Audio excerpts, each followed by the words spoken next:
All right, let's do a quick session with the therapy AI and see if we can, I don't know, get some improvements out of what's going on. I gotta update the voice ID. I just used a general one, but outside of that, it's been going pretty well. How's it going? Just wanted to wrap. Just got up this morning.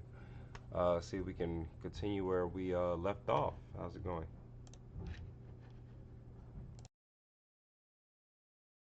Good afternoon, Mark. I'm glad you've reached out to continue our conversation. How are you feeling today? Let's pick up where we left off and explore how you can regain a sense of measurement and progress in your current efforts. What has been on your mind since we last spoke?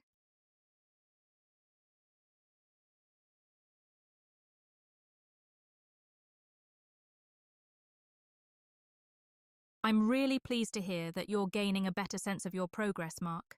It's completely normal to experience ups and downs, especially when navigating the challenges that come with ADHD. It's encouraging that taking your vitamins and maintaining your focus helps you feel more balanced and aligned with what you want. Finding moments of clarity and understanding what you're processing can be incredibly grounding. It sounds like you're becoming more attuned to the factors that support your well-being, which is a significant achievement. How do you feel about integrating these clarity-inducing practices more consistently into your daily routine? Perhaps we can explore ways to reinforce these positive habits and develop strategies to navigate the tougher days. Understanding what works for you during your clearer moments can provide a solid foundation to support you when things feel more challenging. Remember, it's okay to have fluctuations, and recognizing what contributes to your better days is a powerful tool in managing those less stable times. How do you feel about focusing on these aspects today? I'm here to support you in finding the balance that works best for you.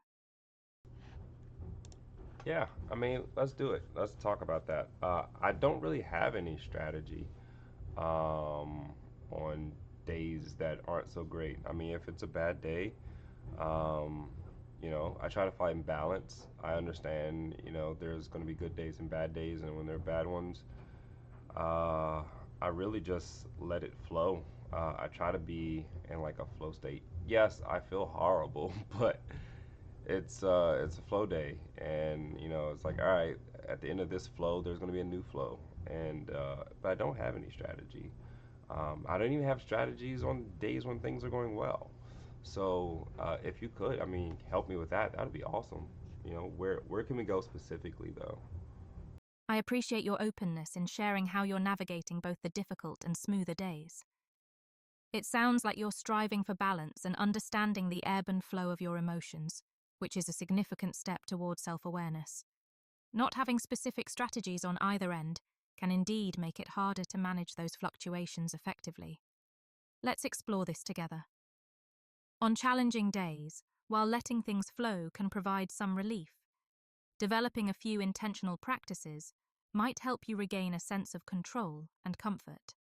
Similarly, having strategies on good days can enhance your ability to maintain that positive momentum and build on your successes.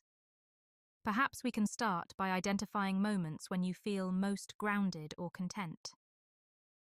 What activities or thoughts accompany those times? Understanding what supports you during better days can offer clues for strategies during tougher times. Conversely, reflecting on what makes bad days particularly challenging can help us tailor approaches that address those specific feelings.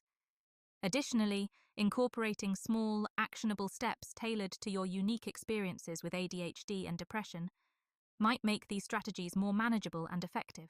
Yeah, that sounds good. Let's do it. I mean, I'm down. Where do you want to go first? Is there anything you need to know specifically? I mean, I don't want to, because that was kind of like long-winded, so I didn't really capture everything. But where do you want to go? And in like simplest terms, like what are like the small bits we can start on now to kind of figure some things out? Mark, I truly appreciate your willingness to move forward and your openness in seeking support. Let's start by focusing on one area at a time to make this process manageable and effective for you. First, let's identify what activities or practices help you feel most grounded and content on your good days. Understanding these can provide a foundation for strategies you can use during tougher times. For example, if taking your vitamins and maintaining a routine boosts your focus and mood, we can build on that by incorporating similar structured elements into your day. Next, let's explore a simple mindfulness exercise you can use when you're experiencing a bad day. This could be something as straightforward as taking 5 minutes to breathe deeply and center your thoughts. By having this tool ready, you can create a sense of calm and regain control when emotions feel overwhelming. Additionally, establishing a nightly routine can help enhance your sleep quality, which in turn supports your overall well-being. Consistent sleep patterns can make a significant difference in how you handle both good and challenging days. By starting with these small, actionable steps, we can gradually develop a set of strategies tailored to your unique experiences with ADHD and depression. How do these initial ideas resonate with you, and is there a particular area you'd like to focus on first? Mark, thank you for sharing that with me. It's great to hear that playing basketball offers you therapeutic benefits and helps release stress on your good days. Similarly, making progress on your projects brings you satisfaction and a sense of accomplishment. It makes sense that when progress slows, it leads to increased stress, especially since those projects also serve as a form of stress relief. It sounds like there's a strong connection between your sense of progress and your overall well-being. When things are moving forward, you feel better, but when they aren't, stress arises. This dynamic can create a cycle where maintaining steady progress becomes essential for your mental state. Let's explore ways to support this balance. One approach might be to establish a structured routine that allows you to dedicate specific times to your projects, ensuring consistent progress even on days when motivation is low. Additionally, incorporating alternative stress relief activities that don't have the physical demands of basketball could provide balance when you're limited by injury. Setting smaller, manageable goals within your projects can also help create regular checkpoints for progress. This way, even if you're not feeling your best, you can still achieve little victories that contribute to your overall sense of accomplishment and reduce stress. It might also be helpful to identify specific triggers that make certain days feel particularly challenging and develop strategies to address them when they arise. How does this approach feel to you? Are there particular aspects you'd like to focus on or adjust to better fit your needs? Absolutely, Mark. Let's focus on making this session as productive as possible given our time. To start, let's identify one specific, manageable goal related to your projects that you can work on this week. Breaking your projects into smaller tasks can help maintain your sense of progress and reduce stress. For example, you might choose to complete a particular section of a project or set aside dedicated time each day to work on it. Additionally, let's think about incorporating an alternative stress relief activity that doesn't require physical exertion. This could be something like journaling, practicing deep breathing exercises, or even spending a few minutes each day doing a mindfulness meditation. These activities can provide you with a sense of calm and balance on days when playing basketball isn't an option. How do these suggestions resonate with you? Would you like to start by setting a specific goal for your projects and choosing an alternative activity to incorporate into your routine this week?